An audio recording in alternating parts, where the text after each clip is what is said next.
এই যে শুনো, আজকে অনেক দরকারি কাজ আছে, এসব কাজ বসে বসে তোমার করতে হবে, বুঝতে পারছো? জি বস, আজকে সব কিছু করে রাখবো, কোনো টেনশন করবেন না, ঠিক আছে? নো প্রবলেম, সব সমস্যাই আমি সমাধান করতে পারবো। ইয়েস। তার আগে স্যার, চলেন একটু রেস্টুরেন্টে যাই দেখি।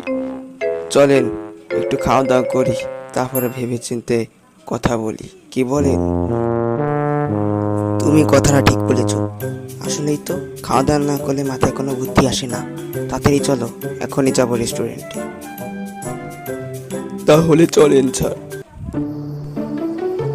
আচ্ছা, তাহলে আজকে অনেক খুব খাওয়া দাওয়া হলো, এবার তুমি তোমার অফিসে যাও এবং আমিও যাই, আমার তো কাজ শেষ, আমি এখন বাসায় যাই, এখন ঘুমাবো, ঠিক আছে?